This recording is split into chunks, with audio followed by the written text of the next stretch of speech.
Yep, my name's Omar, and I'll be talking about the history and demographics here of the Seekonk Corridor project. Just out of curiosity, how many people here live in East Providence and Providence? Awesome, so it's about half and half.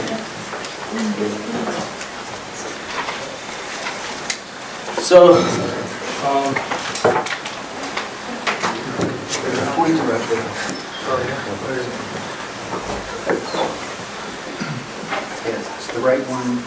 Top is the. There we go.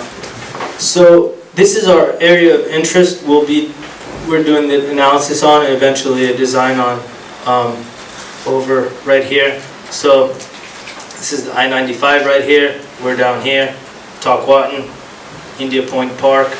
So we'll be covering the area. This area about here is our area of interest. So I'll start with a little bit of history. The word Seekonk is an Algonquin word. It means black goose. And if you've ever seen the seal of the town of Seekonk, it's actually a goose. So it stands for Sucky Honk. Thought that was pretty interesting. The area of what is modern-day Rumford was settled by Roger Williams. He was an Englishman. He was born in London, came to Massachusetts, and he had some differences with the church in London, and he thought the Anglican Church was corrupt, so he came here to Massachusetts as a refugee. Had some more differences with the church here and the clergy and the king, and so he fled Plymouth County and he settled what was modern-day Rumford.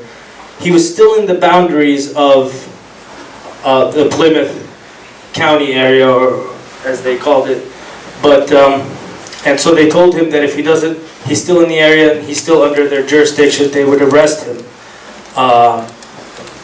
So he took a boat, crossed the river, the Seekonk River, and is greeted by the Narragansetts on the opposite side, and they greet him with "What cheer, Neetok? Hello, friend." And the rest is history, as we can say. He settled Providence, called it Providence because he felt that it was in God's hands, and here we are talking about Providence. This is an image somewhere in the time of 1835 to 1901. I found it interesting to know that India Point, the land which is actually India Point Park now, was the site of the first railroad crossing in Rhode Island. And the first bridge that was constructed actually was this covered bridge over here. And it was made to recess for water traffic. But eventually it became obsolete and was replaced with this bridge. And I don't know if you guys came in today, noticed this structure is still standing. And this bridge was constructed in 1902. It lasted until 1929. And as we can see here, this is the foundation for what's now the I-195. And back here is the old Crook Point Bridge, which was constructed in 1909 to make a more direct access route. In about 1930, this bridge was removed, and this is the foundation for I-95. All the brickwork is, I think these are pretty much still standing as they were.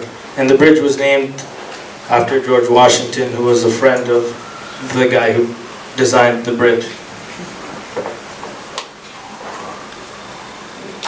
This is the modern day image of the area. This was taken last Thursday, I believe. So this is as it stands right now.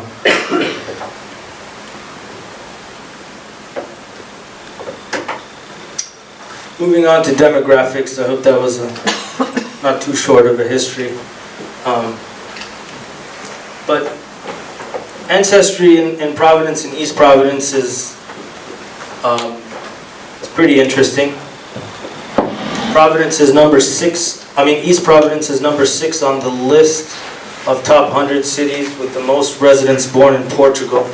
The second ethnicity is Cape Verde. And Dominican Republic is in Providence, number 11 on the list, with a second place of Cambodians.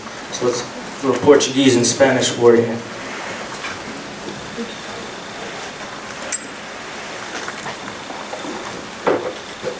History, moving on to the population, I picked the time frames 1970 to 2015. The population of Providence started declining in the 60s because when the textile mills started moving out of the country, or out of the state and then out of the country, it started declining. So we can see here the population's declining. It's starting to come back, but this is mostly, and the same thing, even though East Providence looks level here, I found that it would be declining further if it wasn't for a surplus in immigrant communities. Housing. Zillow rates the housing price, the housing market, the median, and the housing market, I guess, but the median housing price as hot right now. Providence is just neutral. Found this significant because eventually, if any investors had some sort of a stake in this project, they should know that the housing market is following the same trend on both of them. It's going up, and I'm sure that if anyone was to invest, they wouldn't be losers. Unemployment for both cities follow the same trend. We had the economic crisis of 2008. And so there was a sharp increase in unemployment. The national average at that time in 2009 was 10%. So this is a little more than the national average. It was about 12%. When the market's healthy, the average should be around 4%, 4 to 5%. Again, I just wanted to note that unemployment is going down and the markets are recovering. Median household income, Providence is much lower than the Rhode Island average. East Providence is much closer. But as we'll see in the next slide, it's not really accurate because Providence is number 12 on the list of top 101 cities with the largest income disparities. And that's mostly due to the neighborhoods around Brown compared to Olneyville and South Providence. East Providence was number 70 on the list of top 101 cities with the highest property tax revenues per resident, which is, John and Ken noted on the last presentation, is a bad thing because East Providence should really find other sources of revenue for the town rather than, that's why the property taxes are really high. Providence has a pretty significant population coming into commuting for work and then leaving, while East Providence has a negative as a loss of people. Another interesting thing that I noticed in Providence was that it was number 20 on this same list with old houses but young people. Again, this is something to go with this for East Providence, was that it was a number 100, which is at the bottom of the list, but on a federal level, it has the largest expenditure of the local government.